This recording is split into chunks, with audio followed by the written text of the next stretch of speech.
right, thanks for staying with us. We're still discussing the issues emanating from the Niger Delta and certainly the militant activities in there. And we are discussing the trend of things. We have with us in the studio Joseph Eva, is the leader of the EJA monitoring group. And we certainly will continue discussions on the emergence of the new Niger Delta Avengers group. We also have now an ex-militant at the Niger Delta region, General Nature. General Nature, good morning. Let me come to you on this. You're joining us on phone. Can you make us understand what the grievances are that give rise to the group called the Avengers generally? Can you give us a background to that? Well, in as much as we condemn the act because of his negative effect on the land, on the region, and from Ogoni precisely, where pipeline vandalization has affected us so much and the entire Niger Delta region. I also want to use this opportunity to say there's so much nepotism in the region, there's so much lack of attention in the region. I knew that this was coming up and I consulted some security agency in Abuja some 2 months ago, asking them to call for a dialogue, asking them to call for a meeting between the ex-Niger Delta leaders and the youth of the Niger Delta. The worst thing they can do to a set of people is to make them feel they are nobody. Is to make them feel no matter how angry they are, nobody cares. It ends up pushing them to the wall. Now, these guys have stated certain things they want the federal government to look into. All right. Our advice is that the federal government should sit down and begin to look at ways to look into this. But there's something I've noticed about our government. Having been able to be exposed and gone to school, having done conflict management, I find out that our government lacks sensitization. They are not interested in trying to solve issues, but they are interested in trying to curb the issues when it has escalated. If they listened to me when I was telling them the meeting of these guys and talk to them and give them a sense of belonging, make them understand they are part of the system. They refused. Everybody was giving an excuse. Everybody was giving an excuse. There's no money to gather them. There's no money to keep them here. But today, the government is going to spend so much to quell the crisis that is going on. Because it has started. Except they begin to look at it from a different angle, they will not be able to handle it. Like the guy in the studio said, Ken Saruwa did not use arms. Ken Saruwa was a non-violent person. But for the day Ken Saruwa was killed, that is when people began to think that carrying arms was the option. Carrying arms became an option. And so government needs to balance the equation. Government needs to use the right people to look at this issue. If government continue to look at this issue politically, begin to divide this issue political lines, they will continue to have crises in this region called the Niger Delta region. And so my submission is that government should practically get people to talk to stakeholders, to talk to leaders, people who these guys respect, who these guys listen to. I think that can move forward with coming together, holding a consensus meeting that will give everybody a sense of belonging. We are all Nigerians for crying out loud, and we are supposed to have stakes in this country. And that's my submission for now. All right, thank you, General Nature. We'll certainly come back to you after this. Now, let's go down memory lane on militant activities in the Niger Delta region. Historically, the Niger Delta conflict gained more prominence in the 1990s after many years of what the people called exploitation of their natural resources. Let me take you to my wall, as usual, and let's have a better perspective to this generally. All right, now, it all started with Ken Saro-Wiwa and 8 other members of the movement for the survival of the Ogoni people. He led a non-violent campaign, just like you heard our 2 resource persons say, against environmental degradation of the land and waters of Ogoni land. He was later tried and killed by a special military tribunal for allegedly masterminding the gruesome murder of some Ogoni chiefs. At a pro-government meeting, they were hanged by the Sani Abacha-led government or military government. Now, that was when it all started. Let's move on now to having a better understanding to this. Now, The agitation proper and systematic sabotage of the economy was heightened in 2006 when the movement for the emancipation of the Niger Delta men came out hard on the Nigerian government with threats to blow up oil installations in the region. That threat was also captured on video in 2009. Let's see this. Suffering in total abject poverty, nothing to write home about. The host communities, people produces oil. At the end of the day, everything goes back to the politicians and the Nigerian states, the oppressors. So I think it's high time we fight back. So that is why we decide to go on this violence. Our right is not being given to us. And the kind of system we operate in Nigeria is never a true federalism. It's a kangaroo system of operations. You can see where people produce oil at the end of the day, other people benefit from it, and the people that produces the oil are the slaves. All right, you heard that. That was the video we played back for you too. That was a trigger point. Now, generally, you see that threat and subsequent vandalism of oil pipelines prompted former President Umar Musa Yar'Adua to initiate a dialogue with the militants, and that gave birth to the amnesty program. Now, after then, some analysts have also said that the agitation by the militants at that time forced the then ruling PDP to nominate a Niger Deltan as the vice president, and that man, Goodluck Jonathan, was later became the country's president. And he was certainly the first Nigerian president from the Niger Delta. Now, if we move on now, all through the time he was in office, President Goodluck Jonathan as president, there were little or no attacks on oil installations, and the amnesty program was operated in full capacity. But that seemed to have changed now. MEND and other breakup groups may have disappeared after they embraced government's amnesty program, but there is a new group on ground. Let's move on now. Certainly, it is not called the Niger Delta Avengers. That's what they are called. They are faceless as usual with no address, but unlike MEND, the Niger Delta Avenger has a website. This is what it looks like. Not so colorful, but it is a platform the group uses to pass on their messages and threats. Moving on now and examine the demands of the group. Their mission is not different from that of other groups that embrace the government's amnesty program. Now, they made about 10 demands.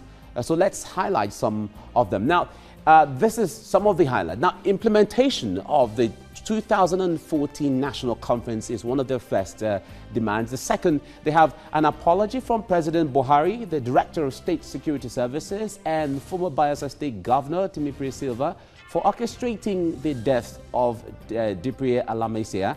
Then number 3, we have 60% ownership of oil blocks for oil producing states and 40% for non-oil producing states. These are some of the demands. We're going ahead. They have another one. They said they want the Nigerian Maritime University in Delta State to start the 2015-2016 academic session immediately. Another one, they say they want the Minister of Transportation, Rotimi Amechi, to apologize to the Ijaws and the entire Niger Delta people for his statement about the siting of the university. Another demand, they say, is the cleanup of oil-polluted lands in the Niger Delta and compensation to all oil-producing communities. Another one says unconditional release of IPOB leader Nnamdi Kanu. And we have another demand there. They say better funding for the Niger Delta amnesty program and a trial for all APC members that are indicted in corruption cases. So, before I go ahead, I'd like to ask this question to Joseph Eva. If we have to, like one of the last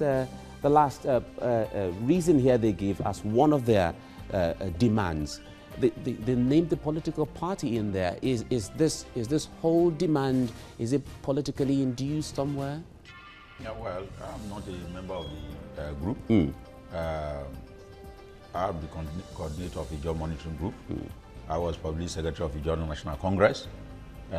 When I have problem with government, I go to court. I went to court. I stopped the dredging of River Niger because of our environment. And that was even during the military.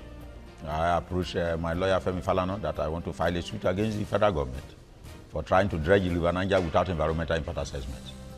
If they hang Ken Sarua, maybe because he was using leaflets, but now I am going to court. And we stopped the dredging of River Niger. And when the Oputa panel came, I filed petition against the Oputa panel, even against the man who set up the Oputa panel.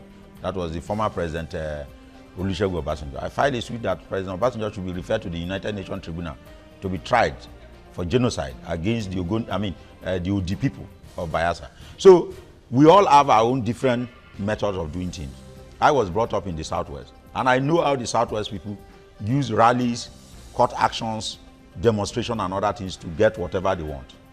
Other people will have their own different ways of doing things. So some of the demands that they are making, they are demands that all the Niger Delta people will stand by such type of demand. For example, the Maritime University, we want it to take place. Ogoni cleanup, we cannot do without it. And the president, this current president, has agreed that yes, it is very necessary to clean up Ogoni land. And we told him it is not only Ogoni land, all other areas polluted, the whole Niger Delta. So they will have their own reason of doing things, but we are telling them that these things that they are doing, especially destruction of the environment and all that, is unacceptable to us, because this environment is our life. It is the environment that will sustain us until this world comes to an end, if the world will even come to an end. So without our environment, we cannot live there. So polluting our environment, in the next 100 years when we are no more, what happened to our children in that environment? That is the type of information, the education we are giving to our children. Definitely, you have a countless number of children. Some will be stubborn, and their method of stubbornness will differ from one another. And so we are all trying to look for solution to this very current problem of the Avengers. I have contacted our national leader, Chief Ike Clark, to call other elders, people like Alabo Graham Douglas, people like Chief A.K. Oxford, people like Chief Fumudo, Joshua Fumudo, people like Professor Eson, people like Professor Tamina, the first Vice Chancellor, indigenous Vice Chancellor of University of Ibadan. You can imagine we have brains. We have brains. So we are sophisticated people. So that was why I decided to establish the Niger Delta Hall of Fame. And I invited the embassy, the American embassy and others, come and see the people. People say we have only fish. The job people, what can they do? They have nothing. They have no brain. They only have fish and oil. Outside fish and oil, they have nothing. We that produce the most beautiful girl. Well, I'm happy our lady here is a lady, a woman. Joseph, the job people produce the first. Yes, but Joseph, you will certainly agree that when it comes to intellectuals, Nigeria has that in stock. Everywhere. The Niger Delta will produce the first woman vice chancellor. Yeah. They have no brain. They only have fish and oil. Outside fish and oil, they have none. We that produce the most beautiful girl. Well, I'm happy our lady here is a lady, a woman. Joseph, the job people produce the first. Yes, but Joseph, you will certainly agree that when it comes to intellectuals, Nigeria has that in stock. Everywhere. The Niger Delta will produce the first woman vice chancellor. That's wonderful. To the pride of the whole Nigeria. So people should not just like, what are they talking about? Niger Delta. What are they talking about? The job people, Niger Delta people. Niger Delta produce the first commissioned officer of the Nigerian army. All right. Let's go back to. Is in my Hall of Fame. Yeah, Joseph. So all these things that are happening, they just want to distract us. We have beautiful environment, mangrove forest. You travel around, you see us talking with fish. Some people talk with cows. The job people talk with fish. Angolo, try kidi. Okay, abreya. Aloma bo. Wait big bam. We are very happy people. Trading and fishing, very industrious people. Now government come to pollute our environment, we shell chevron and destroy our environment. We are saying we want environmental justice. All right, Joseph. That was what Ken Sarua died for. Okay. All right, Joseph, I'm going to come back to this. Let me take you back to our wall here. And let's go back to our wall in here.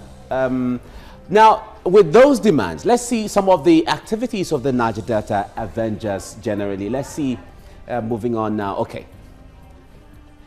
Now, on February 19th, the group made real its threat to blow up the Clo Creek Ajib pipeline manifold in Bayelsa State with the code name Operation Red Economy. And you can see pictures from that. And then moving ahead, The second attack by the group was codenamed Operation Zero Chevron, and where about 48-inch Chevron pipeline at Okan offshore production platform was blown up.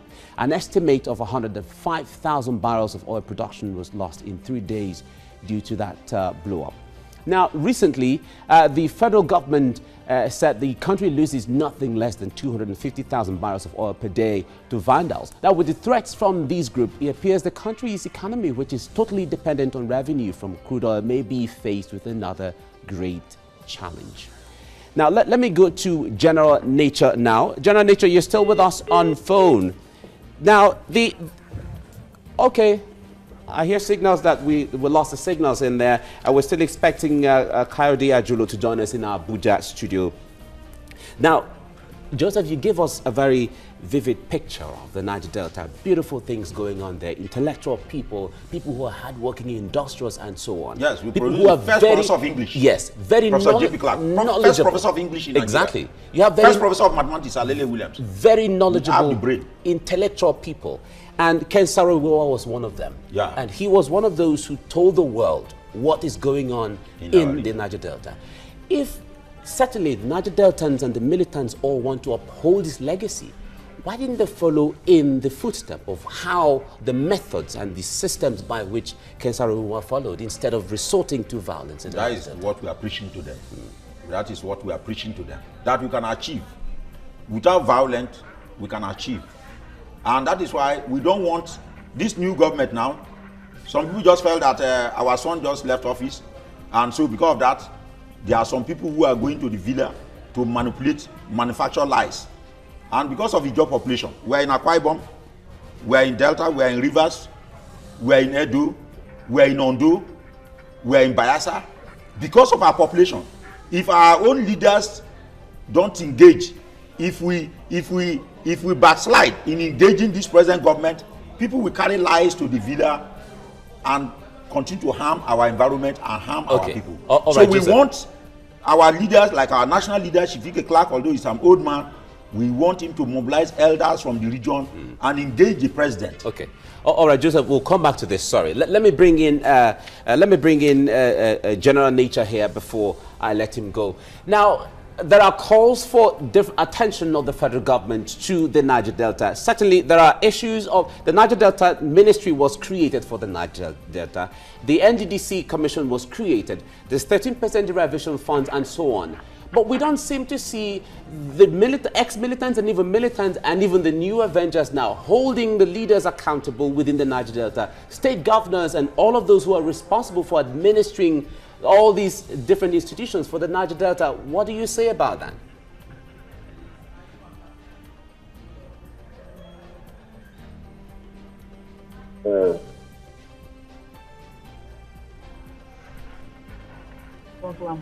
Hello?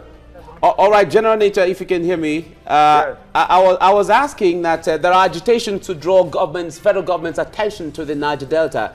And we know that there are different mechanisms. There are mechanisms that have been established, like the Niger Delta Ministry, the NDDC, 13% derivation fund. There are so many other monies from these quarters to try to help and assist in the Niger Delta, even though it may not be enough. But we don't see these militants holding these agencies and even state governors accountable for not performing in that regard. Okay, yeah. The Nigerian government is not structured in that form from origin. We are governors and NDDC will be accountable to leaders, accountable to their people. In what form are you going to hold them accountable? There is no town hall meeting from time to time. There's no conference from time to time among the governors, among the leaders, even among the NDDC people that would enable people to interact with them. We don't have that kind of structure in Nigeria.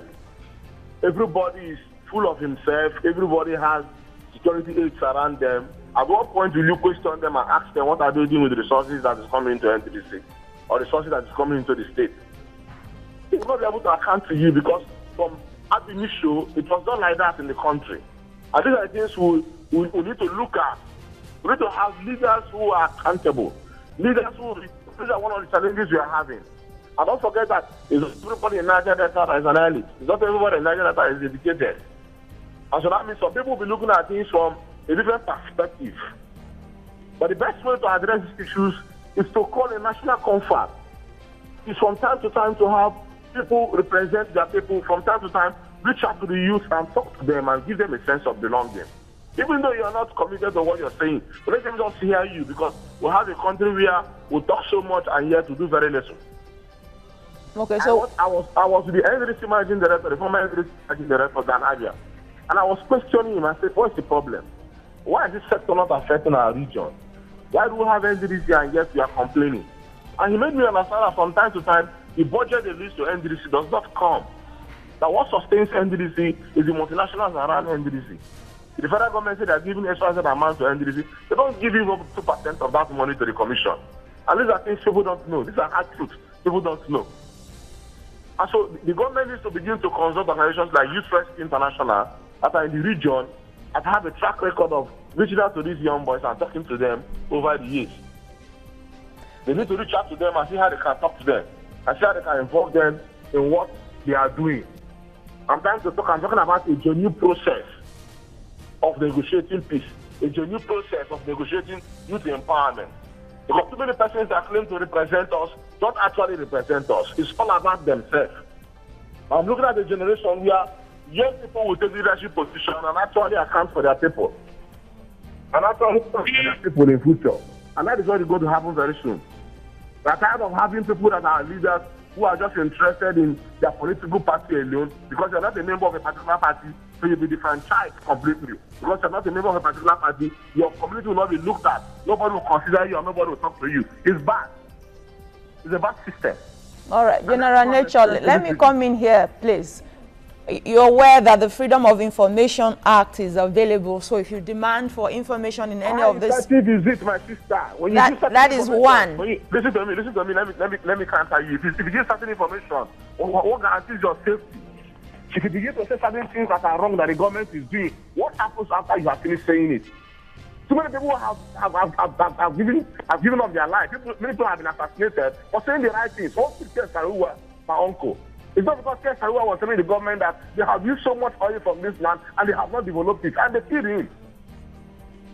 If you request for an information, General Nature, if you request for an information from NDDC to see what comes into that commission, and if you're not obliged, you're allowed to take up that issue. That is one. And the money that comes to the NDDC comes under the statutory transfer, where the presidency and some other agency cannot interfere. What they say should come to NDDC comes under that statutory transfer. That means it is mandatory. So if what is meant to come to NDDC is not coming to NDDC, then you remember just a few weeks ago we had a group called Occupy National Assembly. They had grievances, and they went to the National Assembly and registered their grievances. What is wrong with the Niger Delta militant doing the same? Well, we are going to take proactive measures from now on and make sure that certain things don't reoccur in this region anymore as leaders. And people who have been in the forefront of the struggle of Niger Delta and had also had the privilege to be educated and informed.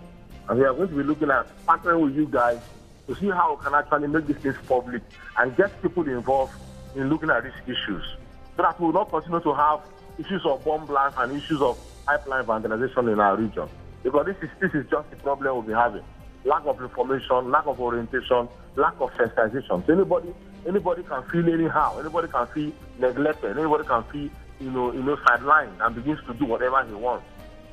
Okay, let's look at the demands of the Avengers. One of them is apologies from the president and former Timothy Silva, former Bayelsa State governor, on the death of Alamesia.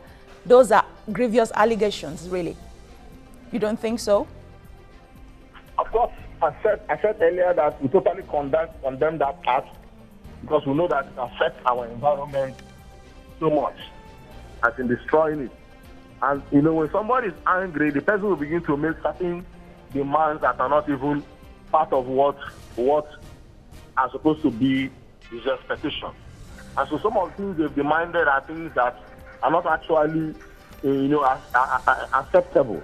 They are not actually what is our challenge. They are not actually what is our problem, as it were, as a region. Having said that, they've also made certain demands that are important that federal government should look into and also consider. All right, General Nature Dumali, let me ask, is it likely that those who are coming up now with the Niger Delta, who are Niger Delta Avengers, were not part of the amnesty program that has been on implementation all the while? It will be difficult to ascertain that, because I have to be very, very realistic as somebody who did conflict management. The reason is that 30,000 people were disarmed in the Niger Delta region, including Ogoni, where I come from, another part of the Niger Delta region. And so, as I speak to you, I don't know who they are, I don't know who represents them, I don't know who to consult to know exactly what they are up to, but I can say to you that none of my boys from my camp is part of them. All right. If every leader has an attempt and none of his boys are part of them, we will not understand that these people are completely a new breed of young people in the Niger Delta who feel that their grievances should be expressed. Okay. General Nature, a particular group, one of the Niger Delta militants group called the Niger Delta Liberation Force, in an interview said when this amnesty program came on board, that they told the world that the bombings may never really stop, that it was a promise. They didn't promise that the bombings would totally stop. So you think the amnesty program really wasn't particularly successful? Well, I was not aware of that comment, and I want to say to you that so many lives have been impacted through the amnesty program. I must be realistic. To an extent, also, to many people who have not been affected. At a point, I began to think that it was even negative for us to begin to actually empower people who shot guns, people who carried arms against the government. Because I was feeling that it is giving the people who don't carry arms at all a wrong perception about they are being part of this region. And so the people that never carried guns began to agitate. Okay, so people are empowering people that carry guns, and that means they want everybody to carry guns. And so I began to feel that was a wrong approach. If the government were sincere, they would have done something that would have affected both the people that carried guns and the people who don't carry guns in the region. So there would be a balance. And I begin to think that it is a set of young boys who are not involved or captured in the amnesty program that have also come up now to say they are also angry with what is happening in the region. But they were expecting that the amnesty would have brought the result that would have affected them, even though they were not captured in the amnesty program. The empowerment in the Niger Delta and the empowerment in the Niger Delta, you should not be limited to people who carry the gun alone. That is the issue we are having. They should broaden itself to affect everybody. And everybody will be carried along and given a sense of belonging, because we have a stake. For kind of lab, the Niger Delta produces what holds this country. It comes from our region. And our region has to be appreciated, and the people here have to be appreciated. Look at what is happening in Ogoni. It is just promises upon promises they'll be saying. I'm not convinced that they're ready to come and do anything in my place. I'm not convinced yet until I see it. We have been hearing this since Goodluck Jonathan was president. They're coming to clean Ogoni. They're coming to clean Ogoni. And every people are carrying them on a daily basis. What is to give them their daily bread, their alpha culture? It's no more effective. They can't go to the sea to catch fish. They can't go to the farm to farm. People are dying there on a daily basis. But we have people who are in Abuja enjoying their lives from the same place that they get the empowerment. These are things that are causing agitation on the long run. These are things that will cause agitation over the years. And so if somebody began agitation on the long run, these are things that will cause agitation over the years. And so if somebody begins to say that the shooting of guns will not end, the cutting of pipeline will not stop, the breaking of pipeline will not stop, I begin to see reasons to that. Because certain issues have not been addressed. Until these issues are addressed, there continues to be aggression in the region. Okay. Now, General Nature, there are several demands by the Avengers right now. Are there some of the demands you don't agree with? Of course, I said that earlier, that some of the demands they made does not actually show our expectation and demand from government. I said that earlier. Okay, all right. The Avengers, they've said that the army shouldn't waste their time. And just yesterday, there was a report of 3 armies killed along their axis. Do you think the Nigerian army can call their bluff and chase them out of that area, in your estimation of their might? Of course, since we are in a democratic government, I don't expect the Nigerian army to use force against whoever is among them. I expect them to begin to do consultation. They have leaders. They have leaders representing them at the Senate. They have leaders representing them as Royal Highnesses. They should begin to make consultation and see how they can bring them to a round table. That is how they brought us to a round table and asked us to disarm in 2009 when Yar'Adua was the president of Nigeria. And today, people lay down arms to follow a peaceful path. And so I think they can also negotiate that than trying to use force against them because they are human and they are also Nigerians. All right, but General Nature, are they ready for a round table? You just talked about round table now. Of course. If they begin to consult, then they'll be ready. I happen to be a peace advocate by profession. That's what I do. And so they begin to make consultation. Of course, they will reach out to them. They are not ghosts. They are humans. They are humans. They can reach out to them and begin to negotiate with them. That is my solution. That's what I think. All from right. Traditional rulers, from constituent organizations, from NGOs, from peace movements, from activists, they can reach out to them and see how they can stop this bombing because it's affecting our economy, it's also affecting our environment. Okay, many thanks for your time on TVC Breakfast this morning. Thank you so General much. Nature, Thank you so much. we appreciate your time. We have also joining us right now, Kayode Ajulo from our Abuja studio. Okay, we'll try and reconnect and we'll have Kayode back. Back to you now, Mr. Eva. Nature said that the militants are ready for a roundtable talk. Do you think that is true? Yeah. The moment you have seen their grievances, it is those who believe in dialogue that are coming up with, this is our problem, this is what we are fighting for, this is our anger. As long as they have expressed that, it shows that they are ready for dialogue. If they are not ready for dialogue, they will not come with conditions that these are the problems, we are angry with this, we are angry with that. So they believe in dialogue. And that is why we don't want this military approach of this and that. You don't do that in our environment. If you know the environment very well, you don't do that. We want the government, our leader is there, we have our leaders, the government know our leaders. In fact, one of our leaders, Chief A.K. Oxford, was the pioneer Director General of National Intelligence Agency. National Intelligence Agency of Nigeria. The pioneer Director General. Powerful brain from the Niger Delta. Former SSS Director.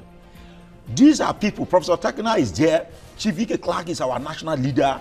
The government, when children are stubborn in your area, in your compound, they will look for the parents. They will ask the parents, talk to your children. That was why the other time when Goodluck Jonathan was president and this Boko Haram problem was eating very well, this and that, I was in several television studios asking the vice president, Namiba Sambo, to go and talk to his Boko Haram children. When this problem was on during the Yar'Adua period, Yar'Adua ordered the then vice president, Goodluck Jonathan, to go to the creek and meet with his children. That the militant are Goodluck Jonathan children. Then Goodluck Jonathan came to the Niger Delta, met with the governors, contacted Chief Ike Clark. They led him to the creek and they met with the children and asked the children that, look, whatever you are looking for, it is the demand of all of us, not only you. But they are also sons of the soil, so to speak, yes, in the cabinet that Nigerian has. But then at that time, Goodluck Jonathan was the vice president. So Yar'Adua, may his soul rest in peace. Great president, great leader. You cannot manipulate him. He will tell you bluntly, this is the way to go. People were trying to manipulate Yar'Adua, not to engage them. Let us go and bombard this and that. Yar'Adua said, no, we have been destroying the environment, using the money to turn Abuja to London. I will talk to the children. That is the type of leadership we want in Nigeria. Unfortunately, Yar'Adua died. So Yar'Adua asked the vice president, Goodluck Jonathan, to go to the creek. Goodluck Jonathan paddled canoe to Uproza, paddled canoe to Baramatu. He paddled canoe. Now, when it comes to the time of Boko Haram, Dr. Namiba Sambo refused to go. So one day I went to the villa. I said, Vice President, why are you here? You are supposed not to relocate now. Then I told my brother, President Goodluck Jonathan, tell your Vice President to carry camel, go now. You enter canoe during our time. Now it is the Boko Haram time. Let Namiba Sambo climb donkey and camel, because camel is their way of life. Let him go and see his children. Boko Haram would have stopped since if Namiba Sambo has gone with camel. The Boko Haram children will say, hey, our leader is coming with camel. He's so humble. Let us lay down our arms. Leaders must be practical. All right. Failure to exhibit practical this and that, the fellowship will be surprised. Are you still arrogant? We are doing this. So we want humble leaders like Yar'Adua. Okay. Okay, we have now joining us from Abuja studio, Kayode Ajulo is a lawyer, and he's also from the Niger Delta. Kayode, good morning. It's good to have you on TVC Breakfast. We're talking about discussing the Niger Delta Avengers with the demands coming up generally right now. Now, with some of the demands being, one of them says the trial for all APC members that are indicted in corruption cases.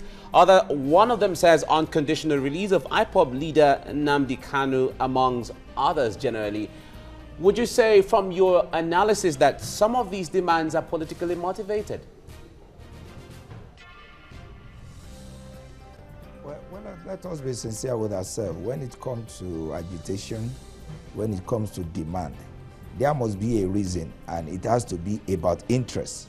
And interest is all about politics. So whether it is politically motivated or not, what we should try to know is what actually is happening. How do we settle it?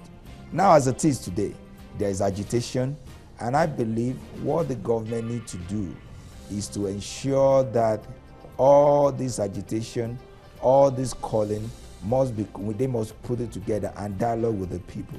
Whether it's politically motivated or not, this is all about politics. We should agree on that. But the best thing is sit with them, discuss with them, and let's see how we can go on with it. Okay, President Muhammadu Buhari has given the military the go-ahead to crush this militant if they can't, within the rules of engagement, really. And some of them are expressing, from what we read, one or two interviews and reports, some of them are expressing worry that some ex-militant might be brought in this particular battle against the militant because with the amnesty program, they surrender their arms. They are no longer militant. But in the quest of getting these Avengers now, that innocent lives may be lost. Do you agree with that? Well, I believe it is my prayer that the President of Nigeria, Muhammadu Buhari, should be a student of history. He should know that when it comes to an agitation, when it comes to something like this, you can't easily crush the will of people, whether they are right or wrong. It is expected that if such issues should come, the first thing the president should do is to even try to make an appraisal of what it is. Who are behind these people? What are they even looking for? Are they genuine? Are they not genuine? But making a very order that, oh, they should be crushed, I'm afraid. We are going back to what happened during the Ogonins. You know how Saruwa was killed. Even in the northeast, how the Yusuf was killed, thinking that he has been crushed. But you know that at the end of the day, those that came out after Yusuf is what we're having on the issue of Boko Haram. And for the president to say, oh, just give the order, they must be crushed, I'm afraid something's wrong may happen at the end of the day. It is expected.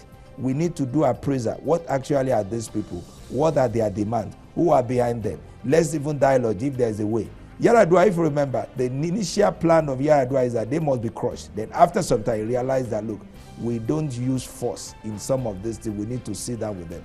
And I think it is not too late for the president to reverse that and to see a way how we can call these people to the round table and see if their demand is genuine with anyone that we're able to meet there, able to meet it, and the one that they believe it is not something that could be done. Then you can negotiate it and see a way out. But there must be peace in Nigeria. Okay, how would they call them to a round table? We mentioned they are faceless. We understand that they are leaders of the group, but within the militant and the ex-militant, there's a disconnect really, because most of them have come out to say, no, we condemn this act. One or two of them have said, okay, we didn't promise that the bombings will stop totally.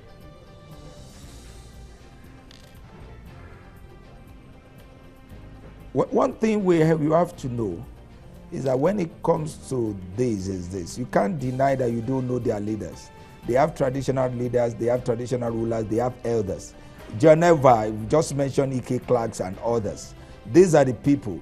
They are their fathers. And I'm sure they are fathers to the good and the bad children. They will know how to find them. It's just the president to do that. And we have intelligence services. We can't say anybody's faceless. I don't always believe that we have faceless group.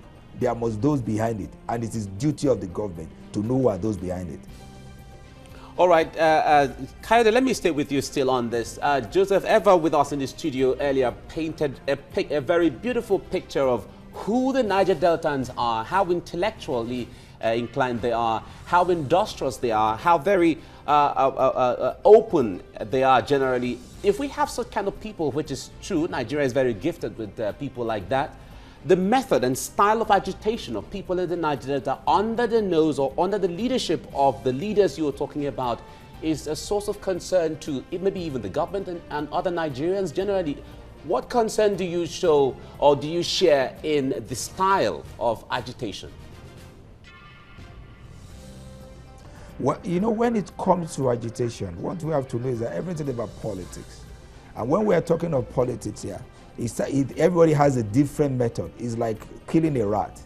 Everybody has a way of, you have a way of killing a rat. We have 1,000 ways to kill a rat. It's either you poison, it's either you send trap, or it's either you use stick, or it's either you whatsoever with. Oh, all of them, you know, and it depends on each, particularly their pedigree and what they really know how to do. Evans mentioned that if stay in southwest, we go to court, we take rally. But in some people, they believe they must take to arms. But what matters most is agitation is agitation. They wanted to achieve a purpose. But the best way I believe we can do is to sit with whosoever in whatever way to look for a way out. What matters most in Nigeria today is peace, and that peace is what we must ensure that we achieve. All right, Kayode, thank you. We'll still come back to you. But let me bring in Moses Ombogena here now to give us a reaction of the people on social media generally. Moses, good morning again. Yes, yeah, this is the Avengers segment. Okay, so leaders, social critics, and indeed many Nigerians have outrightly condemned the nefarious activities of the Niger Delta Avengers. Nigerians fail to really see justification for wreaking havoc, destroying oil facilities, and further degrading the region's socio-economic growth. So the million-dollar question asked today is, who are the Niger Delta Avengers truly avenging? Let's find out. Yes, very first comment comes from IREP at Stanley Agomo, and it says, the manslaughter spree by Fulani herdsmen on Nigerians still lies unattended, but it's simply good to crush the Niger Delta Avengers. And at Every Goody says, Niger Delta Avengers, we got it wrong when we left the core issues facing our people for filthy lucre. Government stipends that are barely enough. Tosi Adenusi says, militants are not civilians. Military intervention is the right strategy to curb their menace, economic sabotage, hashtag Niger Delta Avengers. And Kayode Gudamisi says, Boko Haram are terrorists, but they tell us Niger Delta Avengers are freedom fighters who now they craze for head big time. And of course, he went further on Facebook to say, Niger Delta Avengers, make una they blow pipeline they go, una elders no go talk now. When security agents start, them go scream human rights and genocide. Is okay. And Uche Okafor says, a day to relax with no light since yesterday. What a holiday. Hashtag Workers' Day in Nigeria. Yes, so these are the comments really, from many Nigerians, and of course, they had obviously apparently no support, to the wreaking of havoc of destroying lives, properties, and oil facilities. And of course, Mr. Eva, of course, from his comments, condemned their activities really. So I guess there are many ways to to ask for bread, like they say. Okay. All right, Moses, thank you very much. See you again. Thank you. Okay, many ways to ask for bread. This is it's a very good one. But talking about bread now, this issue of course, Mr. Eva, of course, from his comments, condemned their activities really.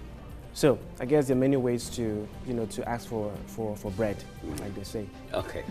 All right, Moses, thank you very much. See you again. Thank you. Okay, many ways to ask for bread. This is it's a very good one. But talking about bread now, this issue of oil spillage now with this pipeline busted, do you think that would even create more problems because now you have more oil spilling around, wreaking more havoc? That is what we are telling our children, that this environment is our last bus stop on earth.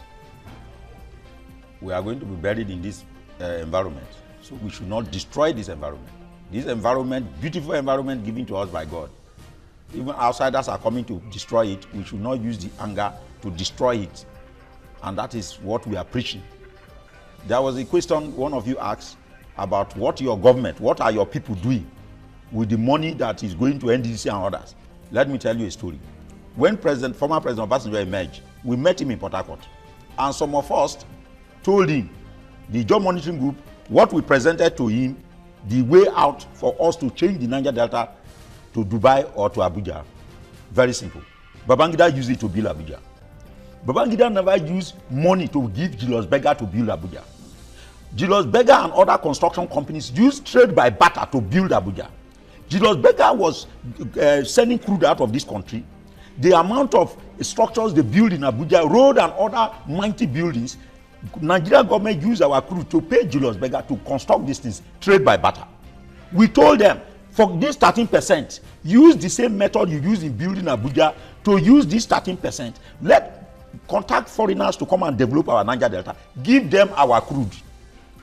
Give them our crude, measure it. But because if you use money to give to this our governors in the name of 13% and all this and that, we will have problem. For example, federal government is owing the NDDC over 800 billion naira. Our traditional rulers are in court with the federal government. Can you imagine that? Since the time of Jonathan, our traditional rulers file a suit against the federal government. They are not paying their money. The oil companies refuse to pay.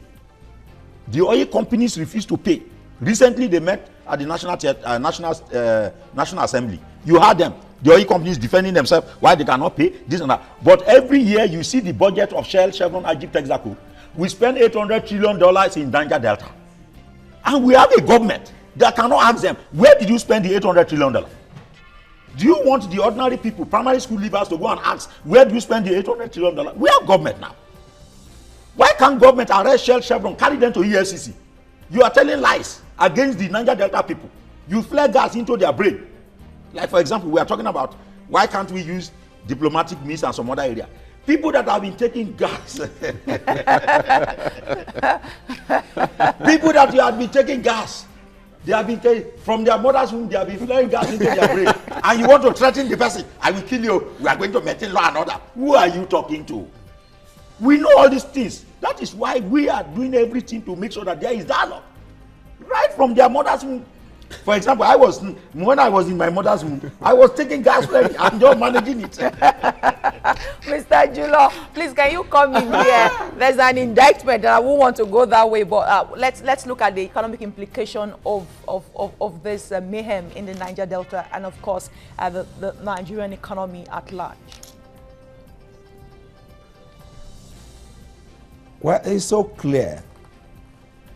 Unfortunately, the economy is down, and with this onslaught, with this destruction of oil installation, that means that it will bring down Nigerian revenue down to zero, and we pray that such should not happen. And that's why we believe that the president needs to look for a way how to ensure that these issues, particularly the Avengers, is really nipped in the bud immediately. Because as it sits, without the Avengers, we're having a problem with our economy. And if this one should escalate, there will be more problem. And that is it. All right, Kayode, you talked about the issue of dialogue earlier on, and you were saying that the government should learn from history as to how to change tactics to try to reach out to the Avengers or those who are agitating from the Niger Delta. Now, on the other hand, too, those who have agitation, trying to draw government's attention, what would you recommend in their change of tactics? Because the ordinary people, or even Niger Deltans, sometimes pay with their lives with some of these activities generally. What would you recommend that they do, apart from blowing up pipelines and carrying weapons generally, as a way of drawing government's attention? Well, you know, one thing is this, we have to get something clear. Even in war, whatsoever, no matter how far you fight war, you still come to round table. Even if you go to court, there are some times that you even ask the court that we need to settle out of court. Even if whatever you are doing, well, except once we have to sit together on that round table And that is the final way to resolve this issue. No matter how we continue to blow the pipeline, no matter how we continue to shoot yourself, continue to bomb whatever it is, we still need to do that. Even with the Boko Haram we are talking, despite the campaign against the Boko Haram, you see the government still talking to them. You need to come to our fold. We need to settle this issue. I think the best way is we need to understand our differences. We need to appreciate it, and we need to look for a way that we believe is a common position for all Nigerians, and we move Nigeria forward. That is the way we can move. We can do this and resolve this issue, not blowing the pipelines here and there. Okay. All right. Kayode Ajulo, thank you very much for joining us on TVC Breakfast. We also thank General Nature Dumale, next militant, who joined us on phone earlier on. And we have in here Joseph Eva, the leader of the EJOB monitoring group. Thank you very much for coming on the program. Well, I also want to assure our people that there is no problem between the JOS and the OPC. I got in touch with Chief Fashehu, Dr. Frederick Fashehu, and also my friend Ganu Adams. And I'm in touch with some of even the traditional rulers in the Southwest because of the threat by Avengers to storm Lagos. And we had run a battle with OPC 15 years ago, where we lost a lot of people and houses destroyed. The late DSP Alamisea came to Lagos here, met with Asuwaju, Bola Tinubu, and the bloody clash was taken care of. So with the threat, we have told the Yoruba people in Southwest that Avengers are not coming to Southwest to attack Lagos. And we believe in that because of what happened 8 years ago when Niger Delta youth stormed Atlas Cove, Takwabe, and killed some naval people and blew up the pipeline there. But we are showing Lagosians and Southwest people that our children will not come here. We are running around to make sure that the relationship we have with the Yorubas, we are maintaining the good relationship. So there is no cause for fear, alarm. All right. Thank you, Joseph, for that assurance.